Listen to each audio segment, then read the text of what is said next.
another episode of Sheepdog Gun Armory. Today we got kind of a little special surprise for you guys. We actually got our hands on the Bodyguard 2.0 a while back. Brandon got the first one that came in the store. Actually, I think it was the second one because we had the first one. He was really excited about it, so we got another one in right away, and he took care of that one. I definitely did. You've had it now for a couple months. Yeah, I've been carrying it for a couple months. Honestly, it's actually become my new EDC everyday carry. Used to carry a 6-hour 365. Still love the gun. Absolutely a big fan of it. It's just, we live in Las Vegas, and you know, the older we get, sometimes we just want to be comfortable. We just want to throw a gun in our pocket, you know, just want to have a small holster. We don't want to have side carry holsters and feel extra bulky. And in my personal advice, I think this is a really fantastic option. So go ahead and show them that gun. So this is the new Bodyguard 2.0. So it's the second generation. Roger here has the first generation. So this is the first generation. You can see the size difference there. You know, this one actually has a 6-round single stack magazine. This one will come with a 10-round magazine and also a 12-round magazine. So on the 2.0, you're going to increase your round capacity. So definitely huge on that. And the other major improvement I have to say on this gun is going to be the sights. As you can see, this one's got a small ramp front. It's got some back sights there, but there's no tritium or anything like that. It's just very simplistic sights on that one. I'll try to turn this so Roger doesn't get pointed out here, but this has a orange front sight with tritium inside, so it's going to glow in the dark. So it's great for nighttime and great for daytime shooting. Definitely one of the biggest differences. Another really, really big major difference is going to be the trigger. The Gen 1 is a hammer fire double action only. So it's a very heavy 10 or 12 pound trigger pull with a very, very long reset. You can see that hammer inset in there. So it's a very, very hard pull. You need a lot more experience to be able to hit your target with a trigger like this. This one's actually a striker fire now. So it's a lot lighter on the trigger, better for follow-up and accuracy shots. A couple other differences is it's also going to have a safety switch on it. It's ambidextrous. This is also ambidextrous. Oh, it's not. So this one is not ambidextrous. Yeah, this one's just safety on one side only. Okay. This one is ambi, however. It also has a double stage trigger, if you will, passive safety, kind of like the Glock a little bit. This one does not. This is more of a flat trigger instead of a curved trigger. And you know, this is a personal preference thing, but I definitely love flat triggers a little bit more. Other major differences is it's the serrations on the slide. You can see that the cuts on the front and the back are very aggressive. This allows you to get a real good bite on your slide, whether you want to front rack or rear rack. And that one you don't. Yeah, this one is very smooth in the front. It's got some scalloping on the back, but not near as much as the new 2.0. There's little simple differences, orange followers versus the old gray followers. But I think it's a fantastic gun. Yeah. Do you just have those guys with their stop shooting?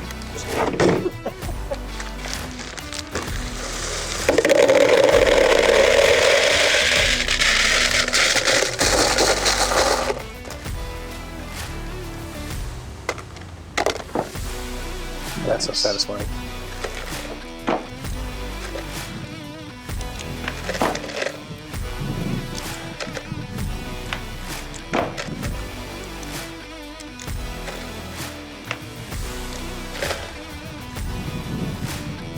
All right, folks, for the next section, what we're gonna do is we're gonna be chronographing the 380 ACP rounds.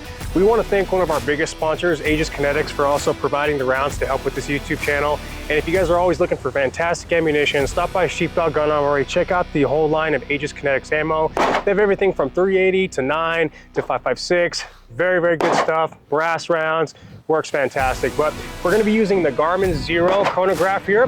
We're gonna see how fast these rounds are going, and then we're gonna be shooting it in the Bodyguard 380, Bodyguard 2.0 380, and we'll give you the numbers and see how they look. All right, guys, we are back here with our Smith & Wesson Bodyguard 2.0 380. We also have our Garmin Zero chronograph. This is a device that helps test your velocity of your rounds in feet per second. We're gonna go ahead and give about 5 shots, and we're gonna let you know what the Aegis Kinetics 380 ammo feet per second is pushing. Volley ammunition, non-hollow points, and let's give it a shot. All right, so this is pushing 943 feet per second. 951 feet per second. That one was hot. That was about 990 feet per second. 911 feet per second. 947. And 949. So the average looks at about 950 feet per second, give or take. A couple of variations, but you know, that's kind of to be expected. But I think it shoots very smooth. It doesn't have too much of a snap to it. Doesn't feel like it's an over-pressured load. But yeah, I think they're shooting smooth. But now you know what they're shooting, and if that matters to you, you've been informed.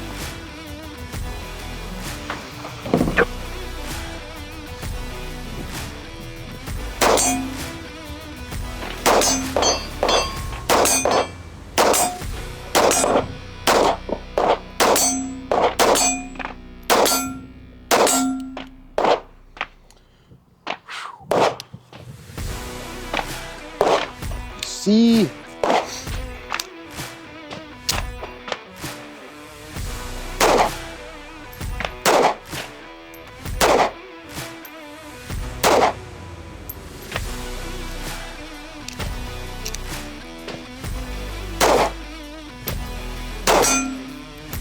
I suck with this gun.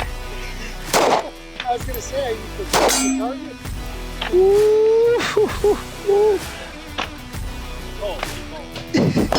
You got one more, no? He's had enough. I had enough. I had enough. One is the Glock.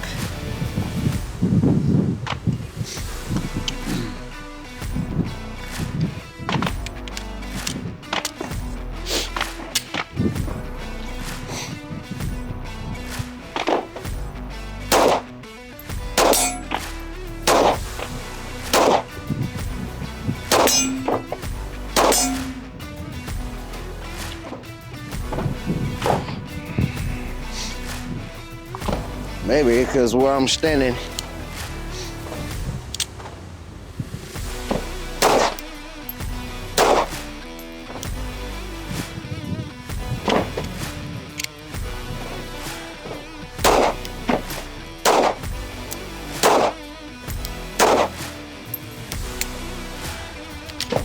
Monte, do we gotta go get your eyes checked?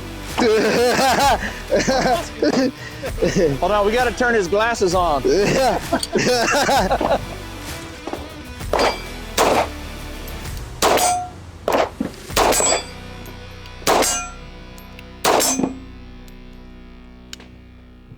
get you a bigger gun, that's all. The Walther.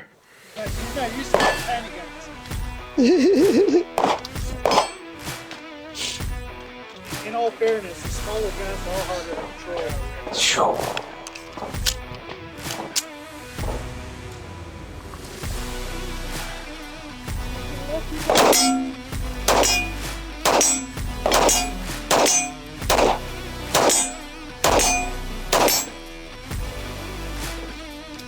I've got an HK VP9L and same type of a mag release. Yeah. For me, that's him. I like him. I would roll with that. But I like the smallness of the Bodyguard, but my index finger in between the thumbs is like shredded right now. They shredded. So let me ask you this. If you were to have to carry one very concealed, which one would you get? Me, I'm gonna go with the 42, honestly. Or the 40, it's the 43, right? 42. 42, yeah, the 42. I'm gonna go with the 42 just cause it kind of had the same snappiness as the Bodyguard, but it wasn't noticeable to me, but I like the smallness of the Bodyguard, like, but yeah. Yeah, concealability, the Bodyguard. I'll be honest, shooting the Bodyguard to me was the most brutal. Yeah, like it was brutal. Like to me, it was like the first time I shot a 30-06, man. It tore my shoulder off. This thing, I mean, I shoot a lot of guns, and that Bodyguard, it feels, once you're actually shooting it, it feels small in the hand. When you're actually firing it, when you're just holding it, it's like, oh, it's great because it's small. But man, once you start popping off rounds, you better hold on. It's gonna turn you into Salt Bay. Fingertips. The Glock, to me, I'd just throw that one out. Yeah, I wouldn't even consider it. if I'm gonna go with a 42, I might as well go with a 43. And then the Walther felt the best by far shooting. But it's just, if I'm gonna carry that, I'm gonna carry my SIG. So, but yeah, 380, man. A lot of people say, oh, 380 is smaller than a 9. I've always thought that 380s were kind of brutal for their size, you know? So, yeah. One of the mainstays in the industry has always been this Ruger LCP2, which is, it's a 380 as well. But again, 6-round magazine, you know. The size is nice for pocket carry, very rudimentary sights on those. This one does have that little extra safety on that trigger. Does have a, I believe that's just a slide release. Yeah, so there is no safety on this one. I believe there are models with the safety. If I'm not mistaken, I have to research that real quick. There's a couple of them. I know, like some 22s do. Exactly, yeah, exactly. So the other one that's really popular, that's been a great 380 for the longest time, is the Glock 42. This is also only a 6-round magazine. No safety switches, and of course, very Glock. No tritium sights or anything like that. You know, very standard, very standard. So we had a chance to take these to the range today. We shot them, and we were just going to give you our comparison and our thoughts on it, and then let you guys have a more informed decision. yeah.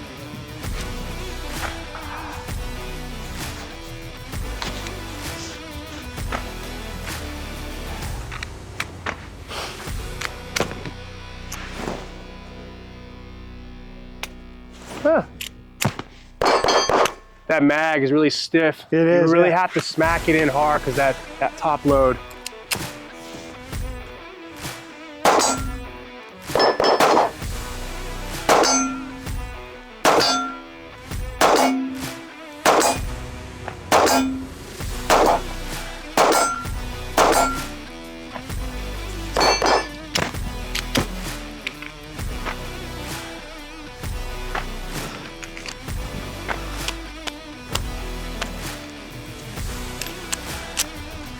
It does help with the front serrations on that.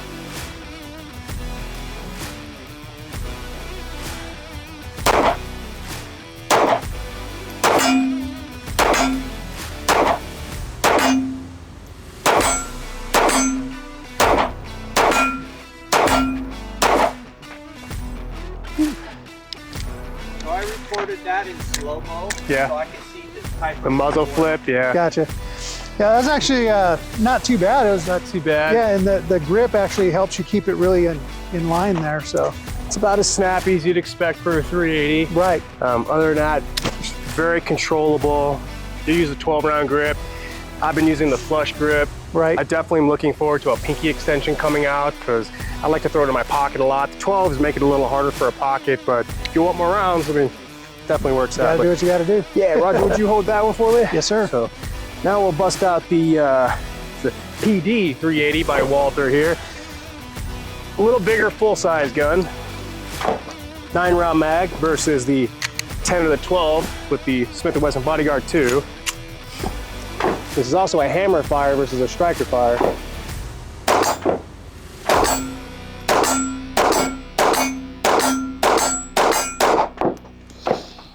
So definitely a little more controllable. I noticed we don't have slide release on this. That's Right. very annoying. It is kind of weird. And Yeah. we also have paddle release on European. mag It's release. European so style. European release, non-American release. So And this Aegis ammo is actually running pretty nice. yeah, it's doing really well.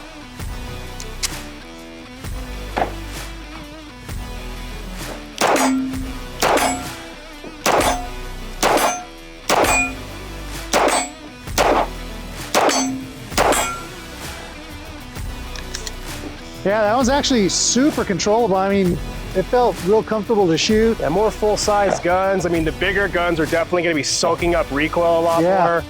The hammer fire on this, on the single action, the trigger is going to feel like a little lighter pull versus the striker fire on a Bodyguard or a Glock 42. Yeah, But- as far as being on target, I mean, pretty much every shot hit where I wanted it to. The downfall, of course, is the 9 rounds, but 9 rounds is better than 6, like on the original Bodyguard. True. So yeah, let's go to the next one, which Yeah, I think is so, the 42. Yeah, it's the I'll Glock hold that. 42 now. I'm gonna go set this one down. So real we've got quick. the Glock 42 to compare with also. So we'll All right.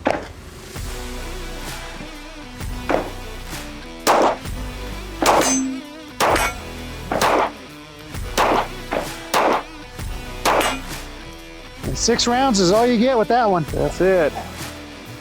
I'm gonna run the 6, but this is the flush mag. He had the pinky extension on that one.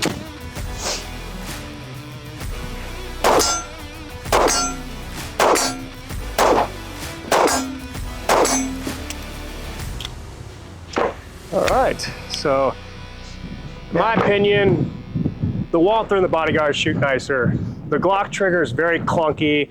It's a heavier pull. Yep. I don't know if you felt that too. I did. It's a Glock, you know, they work, but I think the Bodyguard's nicer, in my personal opinion. I mean, there's a lot I think for what it's designed for, the Bodyguard is the way to go. I mean, it's small, it's compact, it has good round count. If you're looking for controllability, you can still get by with the Bodyguard just fine. Because it's a little bit larger, the Walther did shoot for me a little bit better.